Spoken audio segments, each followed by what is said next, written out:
Quel est le socionet idéal pour faire passer l'information? Nous sommes dans un réseau social et dans ce réseau social, on a Anne, Jean, Clotilde, Paul et Marie, par exemple. Et alors, on veut savoir si une entreprise souhaite passer, par exemple, une sorte de publicité à travers une personne dans ce réseau. Quelle est la personne idéale pour faire passer sa publicité pour être sûr qu'on va toucher facilement les personnes qui se trouvent dans le réseau social?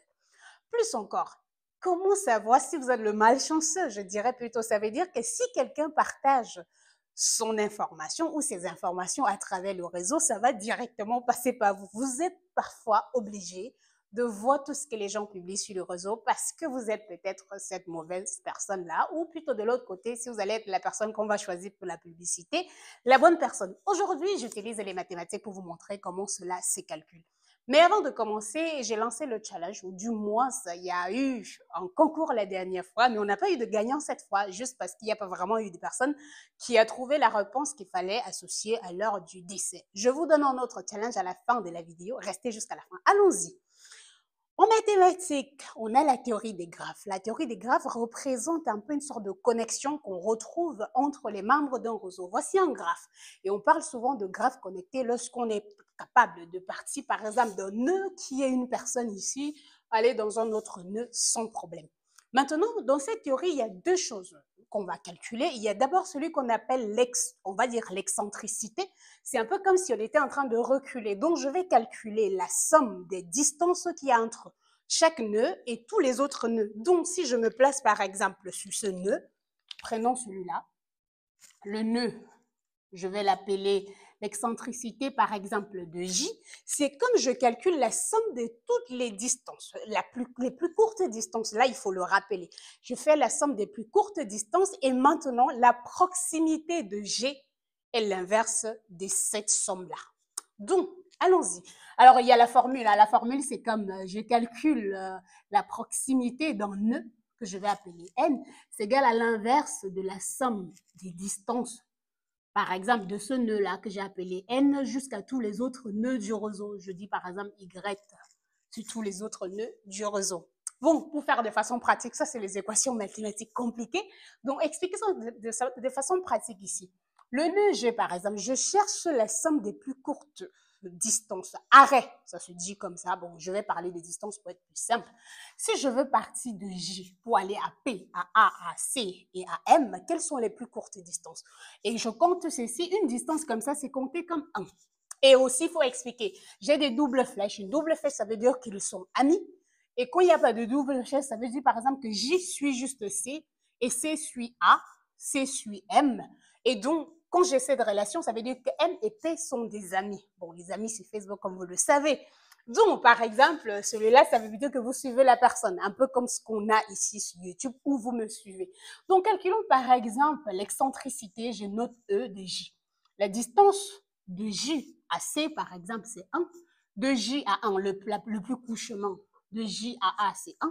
Le plus couchement de J à P, c'est 1 aussi. Et le plus couchement de J, par exemple, jusqu'à M, on peut passer comme ça. 1, 2, et on a 2. Ou on peut passer comme ça, 1, 2. Ou on peut passer 1, 2. Là, il n'y a pas de distance. Donc, le plus court chemin pour arriver à M partant de J, c'est tout simplement 2. Et alors, je viens de calculer l'excentricité de J, qui est tout simplement égale à 5. Et donc, la proximité de J dans le réseau, je vais l'appeler proximité, je vais appeler PR de J, c'est tout simplement 1 divisé par 5. Maintenant, si je veux calculer l'excentricité de P, on a P là, ça va être égal. La distance qui est entre P et J, c'est 1. La distance entre P et M, c'est plutôt 1 aussi. Et la distance entre P pour arriver à C, ça fait 1, 2. Donc, ça fait 2. La distance pour arriver à A, je peux partir de là. 1, 2, ça fait 2. Donc, l'excentricité de P est tout simplement égale à 6. Et donc, la proximité de P est égale à 1 divisé par 6. On continue. L'excentricité de M, on a là, voici M. Pour arriver à P, on fait 1.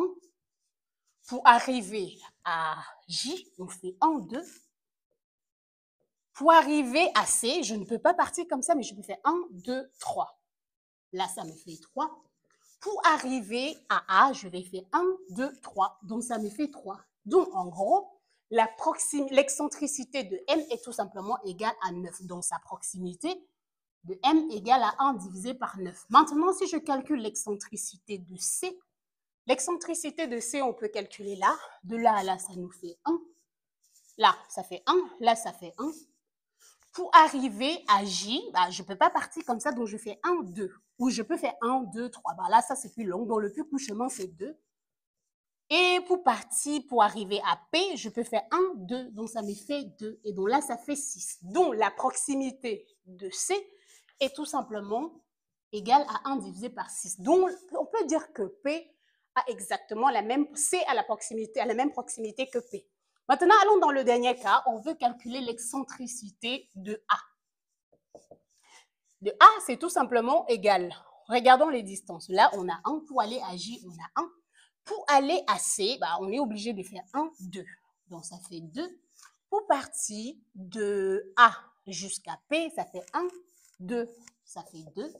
Pour partir jusqu'à M, je peux faire 1, 2, 3. Ou je peux faire 1, 2, 3. Donc, de toutes les façons, cette distance la plus courte est tout simplement égale à 3. Donc, on a 3. Et celui-là nous donne au total, à la 5, on a 8. Donc, la proximité de A est tout simplement égale à 1 divisé par 8. Avant de conclure, regardons bien ensemble et je vous réexplique. On a dit que l'arrêt, ou du moins la distance qu'on calcule, la distance de X à Y, dans ce graphe, c'est le plus court chemin. On ne voit pas bien, hein, distance d'un arrêt X à un arrêt Y, c'est le plus court chemin qui existe entre ces deux arrêts-là. Et ce plus court chemin, c'est comme j'ai dit, si je veux partir de là et je regarde les distances pour arriver à tous les autres nœuds, le plus court chemin, pardon, qui existe entre deux nœuds, ça, ce sont les nœuds E et X. Y, pardon, et X, ce sont des nœuds dans le graphe. Nœuds. Et donc, si je veux partir de J à A, on a ce chemin. Alors, je prends un ici parce qu'on a deux flèches. Ça veut dire on aurait pu choisir de mettre, par exemple, une flèche comme ça et une autre flèche dans ce sens, pour dire qu'il y a deux directions. Et alors, j'ai juste mis une flèche avec deux directions pour dire qu'on peut partir dans un sens ou dans l'autre. Et donc, vous voyez là que la distance pour partir de J jusqu'à A, on peut partir là, ça fait une seule fois. C'est pour ça qu'on calculait celui-là, on avait 1. Pour partir de J jusqu'à P, on a aussi une seule fois, ça fait 1. Pour partir de J jusqu'à C, ça c'est également une seule fois. Mais pour partir de J jusqu'à M, on n'a pas de chemin direct, on est obligé de faire de là jusqu'à là et de là. On peut aussi faire là. Là, vous voyez qu'on ne peut pas faire cette distance parce que là, on a plutôt C qui suit A, donc on ne peut pas partir de là. Donc, le plus court chemin, c'est celui-là qui est tout simplement égal à 2. Et d'ailleurs, même, on peut aussi faire ça. De J, par exemple, jusqu'à M, on peut faire 1, 2. Bon, peu importe, le plus court chemin, c'est 2. Donc là, vous avez compris le principe pour calculer l'excentricité qu'il y a pour chaque nœud. Et maintenant, comme j'ai dit, la proximité, c'est l'inverse de l'excentricité. Et cette proximité, par exemple, vous voyez, la plus grande proximité est justement ce qui permet de dire qu'on est la personne ou, bref, qui représente le point central dans le réseau. Et on vient de voir que la proximité qui est la plus grande ici, c'est celui-là, 1 divisé par 5, parce que les autres, 1 sur 9, 1 sur 6 et tout. Donc, on vient de voir que pour Jean, par exemple, si J ici représente des gens, la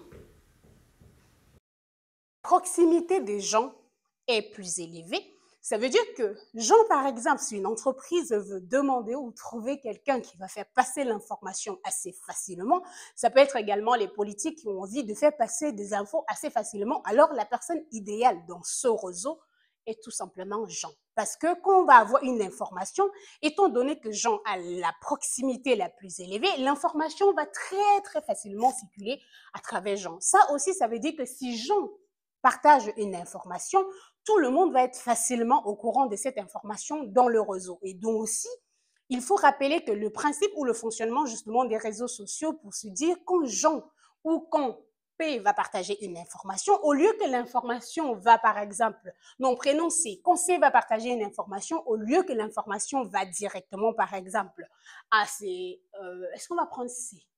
Bon, on peut aussi dire ça.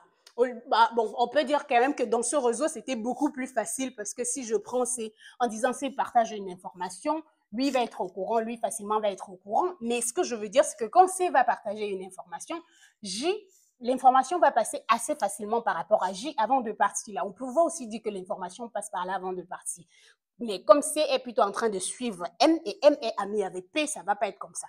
Donc, ceci, c'est le modèle basique et simple pour vous montrer comment la théorie des graphes est utilisée pour montrer, ou du moins pour comprendre le fonctionnement des réseaux sociaux, et aussi comment justement cette théorie des graphes permet de comprendre et de savoir comment est-ce que les gens qui sont on va dire les chefs d'entreprise de ces réseaux doivent anticiper pour être sûrs de vous connecter avec des gens que vous connaissez, que vous ne connaissez pas, parce que ça aussi, il faut rappeler que cette centrabilité,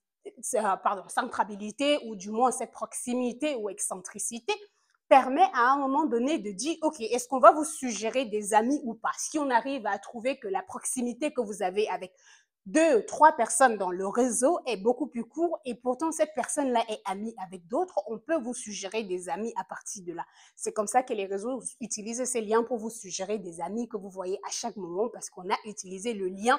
Et ces liens, bien évidemment, il faut s'expliquer. Ça vient partir des liens d'amitié et tout le reste. N'oubliez pas que ce sont des modèles basiques. Et ça veut dire que si on veut mettre en place des modèles qui sont très fiables et être sûr de ne pas vous proposer des gens qui sont très, très aléatoires, il y a plein de choses aussi qui peuvent entrer en jeu dans le modèle, comme par exemple là où vous avez fait vos études, là où vous viviez, là où vous êtes né et bien d'autres choses. Mais toujours est-il que, rappelez-vous, je vous présente les modèles basiques de façon simple pour comprendre le principe. Et si vous avez envie de mettre en place des modèles beaucoup plus sophistiqués dans vos réseaux et tout, le but c'est vraiment de travailler et de faire le vrai travail mathématique en faisant vos codes numériques et bien d'autres choses, pas seulement cette petite partie que je vous montre qui est très sophistiquée et assez simple. Maintenant, le challenge, comme on est arrivé à la fin, c'est la personne que je vais sélectionner, justement, c'est cette personne qui va bénéficier un peu ou bénéficier des avantages du style, je peux répondre facilement à un mail que la personne va poser. Alors, pour gagner ou pour être le gagnant, il suffit de commenter dans cette vidéo. Après 3 jours, je vais sélectionner la personne au hasard. Bref, je prends tous les noms et après, je sélectionne au hasard. Le gagnant va être cette personne-là que je vais annoncer dans la prochaine vidéo et la personne pourra tout simplement m'écrire par email. Mon adresse email est sur la chaîne YouTube et dans la description de cette vidéo. Je vais tout simplement répondre à cette personne, prendre du temps et aussi faire un Zoom, par exemple, avec cette personne si c'est nécessaire. Si vous avez des commentaires, si vous avez des remarques, n'hésitez pas à écrire en commentaire. Avant ça, merci de liker, de partager la vidéo, surtout de m'encourager en invitant les autres à s'abonner à la chaîne YouTube. On se retrouve très bientôt pour une nouvelle vidéo.